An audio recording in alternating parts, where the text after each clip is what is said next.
In this first video, we're going to talk about the systems that you need before you actually get your first venue inquiry in. A lot of new venue owners are focused on your construction process, your finishes, your permits, and all of that's super important. But you're going to start getting inquiries hopefully before you actually are ready to open. And so what we're going to talk about today is, are you ready to handle those pre-opening inquiries? So by the end of this video, we're going to talk about basically the 5 pieces that you need to have in place before you start trying to drive, marketing and more attention to your venue. So, by the way, I'm Jenna.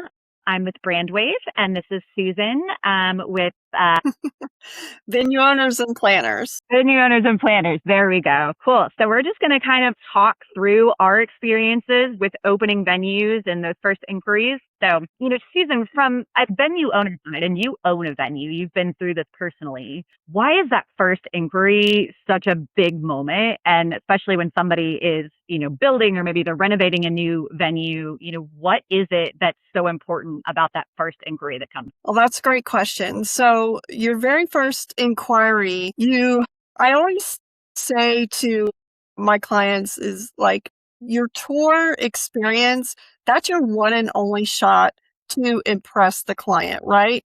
So when it's your very first inquiry, when you haven't even opened yet, it's almost even more important that we start to get the systems and processes correct. And we know what our offer is and what exactly we're looking for in our ideal client. Because when we know those things, we can better handle the inquiries as they come. We know the right questions to ask based on what we are offering. So we must know about exactly what we're offering to these clients and what makes an ideal client. So those are some of the most important things that we have to nail down before we even start the advertising and marketing process. Well, if you're still building your building or you're, maybe not ready to open the doors, I would highly recommend first and foremost that you have all of your packages and your pricing and your offer, and you want to know what type of client you're going after before you set up those advertising systems. So when they come knocking on your door, you actually have something to present to them as far as your packages and your pricing.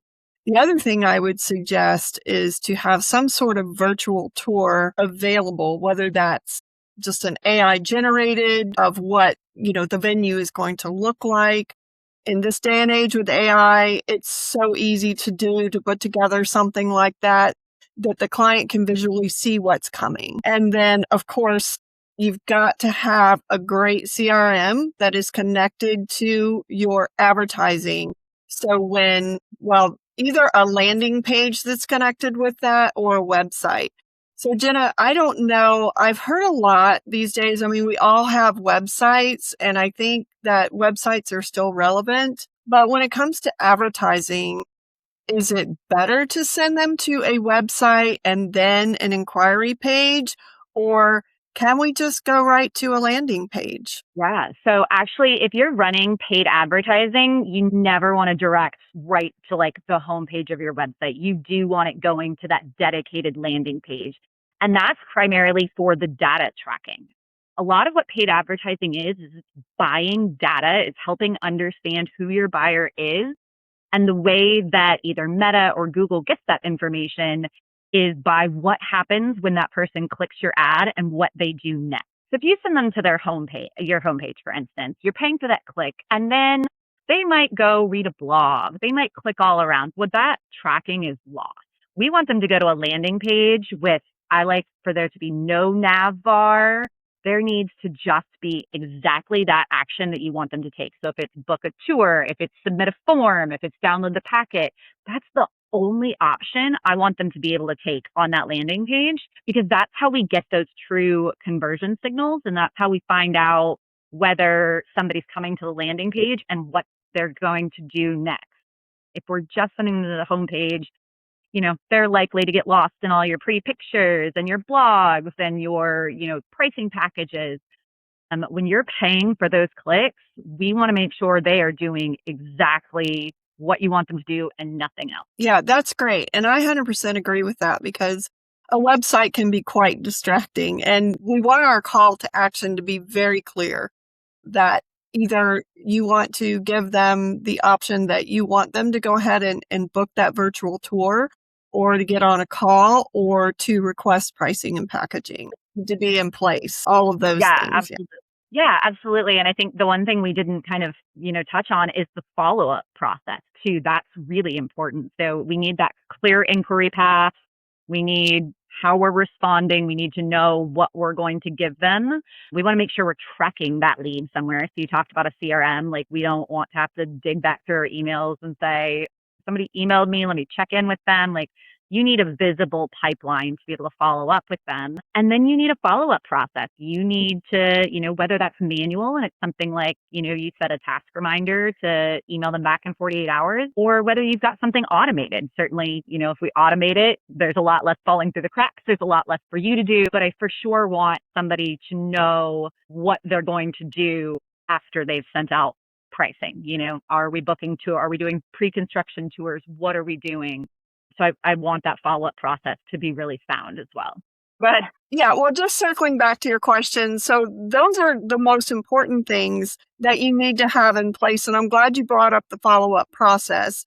So you kind of need to have a script laid out that will go in several different directions, right, Jenna? So if that inquiry starts to kind of fall off at a certain point, you need to have something set in place to where you can pick back up with, try to get them back into the loop and into that conversation.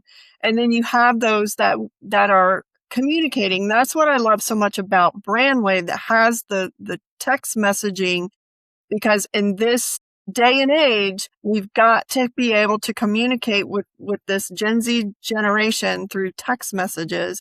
And even our generations, we've all become accustomed to that quick response with the text messaging. So if they're not responding, then it can go to an automation, or you can pick up with that live conversation and make it more personal. So that's what I love about BrandWave. It has not only the ability to connect with the advertising, but once you get that lead live, you can talk to them live. And if they're not responding, you can put them on the auto train, so to speak, to kind of nurture that lead so you're not losing track of them. And then you can go back and follow up as needed. Yeah, no, absolutely. And, text messaging really is the highest conversion opportunity across basically every type of market. I mean, really, everybody expects to get that information immediately. And there's some research out there to support that about 60% of people book the first venue that they tour. So getting, that information to them, getting that tour booked quickly is really important, because if, you are, if it's a Friday night and you don't respond to that inquiry till Monday, and they've sent out a bunch of other inquiries over the weekend and already set up tours, you're really far behind. So that speed to lead, to get them that information is really key. And that's where a really great automation system comes in, because let's face it, like, we cannot be at our computer 24/7. You're also trying to run a venue, and, you've got events. So I want those automations in place to kind of fill the gaps where, you can't be present all of the time. Yeah, that's correct. And I love that with the inquiry system, like the way ours is set up, is when that first inquiry comes in, they're not only getting a text message, but they're getting an automated email. So on our website, it goes to our landing page, that they have a choice to request pricing or request a tour. So either way, that inquiry is coming in and I get that notification on my phone. Then I have the choice to go ahead and answer it, but we actually start with an automation. And that automation one-liner is, what time of year are you looking to have your wedding? Or if it's a corporate event or whatever it is that you're looking for in that client, you're going to obviously, craft your message that is relevant to what you're doing, right? So that notifies us that, hey, somebody's on the line. Okay. So when that second message goes out, the first message, we send our generic pricing. Then we ask them the question. So this is where the automation is great, because if they don't answer that question, then it can continue to go to automation, or you can pick it up and, maybe ask them another question. If they answer it, then it can go to a live conversation. That's when we start vetting that client out to make sure that they are an ideal fit for our venue. So Absolutely. I love the fact that it will also send them an email. So Hmm. they can be on that automated email. And if they answer, this is the great part about it. When it goes to a live conversation, those auto emails stop. So you're not sending out irrelevant text messages, and then they know that they're talking to a bot. So Right. Yeah. that's the great thing about it. And you don't have to be worried about missing those leads as they come in. And we're talking specifically about venues that are maybe they're in construction, they're pre-opening. So there may Right. not be a lot to see yet. There may not be a finished website. There may not be a construction tour. So from a sales perspective, what do you think this kind of like really organized response communication to a client? And, to me, I feel like that builds a lot of trust when there may not be a lot else for you to show, right? Like, I think that's an important sales, feature to be like, hey, they may not have a venue to show me yet, but their packages are done. They've got a process. Like, I think that gives some trust and stability, don't you think? Yeah, absolutely. Because that's what clients are looking for is really they need to be set on a path. They don't, they've never planned a wedding, or never planned a corporate event or whatever, or maybe they've planned corporate events in the past, but they've planned them at established venues.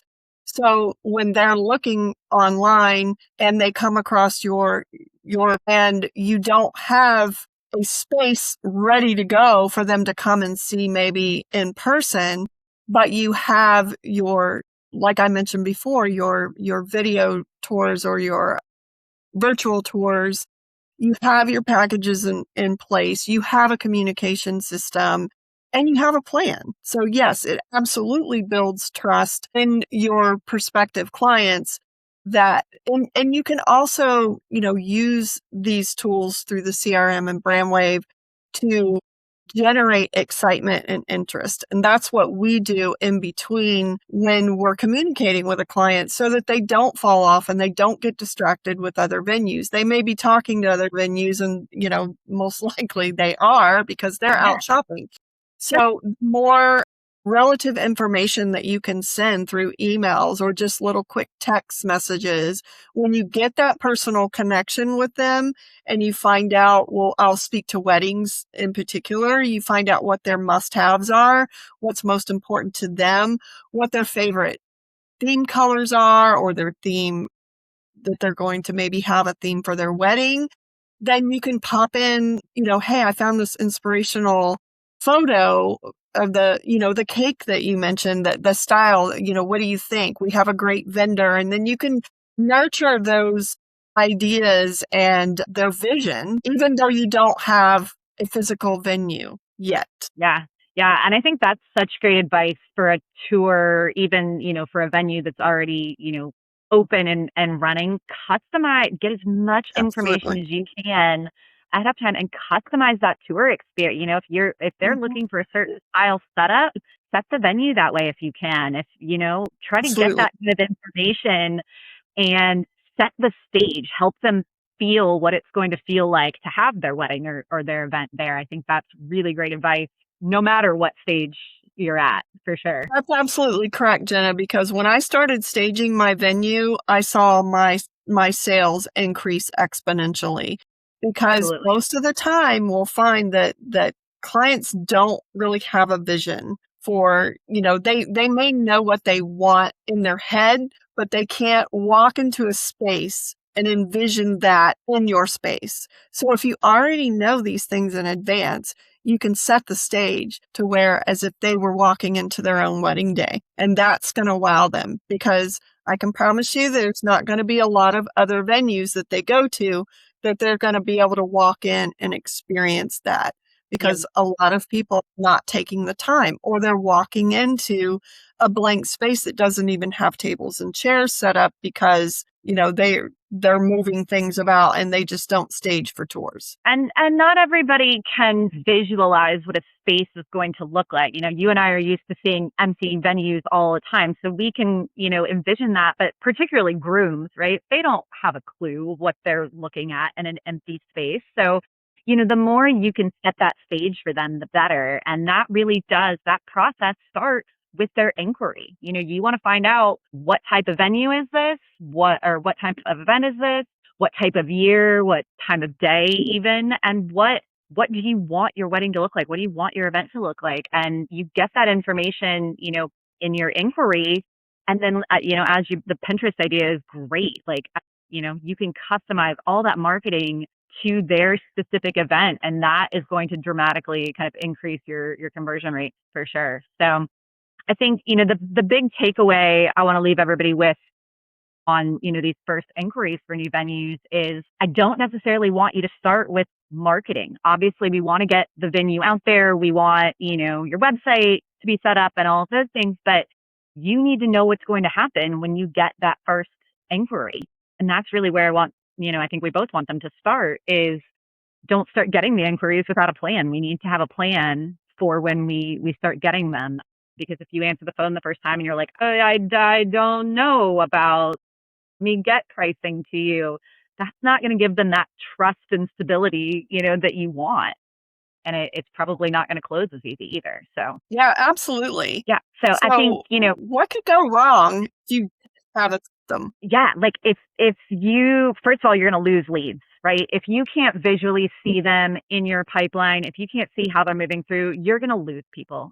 You're just going to forget to follow up. You're going to lose their info. That's, I think, probably the biggest risk is those lost leads. Certainly for a new venue, you need every one of those. We want you booked before you've even opened your doors. So, losing leads is a big risk. The client interaction too, right? Like, they may not book your venue, but they've got friends in your town. They're going to talk about their experience, and you don't want them to be like, yeah, don't call that one. They don't know what they're talking about yet. We went there. That's not the look you want either. So you need those systems in place. Particularly, I think it's most important, before you've got a full functioning venue, because that's all you've got to stand on at that point. That's right, because you want to display confidence and professionalism from the very beginning. Because if you don't have these systems and processes already planned out and in place, and a good way to track them, you're not going to, Jenna's right, you're going to lose track of them. Sticky notes or notebooks or, even emails can get buried in, other things coming in. So you need a specific system set aside where you can look at all of these inquiries and go back and look at conversations without fear of losing track of those inquiries coming in. Absolutely. Yeah. And we've got a great checklist for, new venues that are opening. We'll link that up in the show notes for this, but certainly go through, if you're opening a venue, go through this checklist, because we've really laid out, everything, the good and the bad, what we've experienced in this industry to really streamline this for you. So, definitely, we want people to get their hands on that checklist. And then, in our next video, we're going to get more specific about that first inquiry. What exactly do you need to ask? How do you handle those objections? How do you know what the next step is for that type of lead? So we'll go more in depth on that in the next video. But this is, kind of our big takeaway here is your systems are extremely important, and it's one of the first things you need to start thinking about when you're getting ready to open a venue. Absolutely. Well, I'm looking forward to chatting with you next time, Jenna. Yeah. And then I guess we'll see you guys later.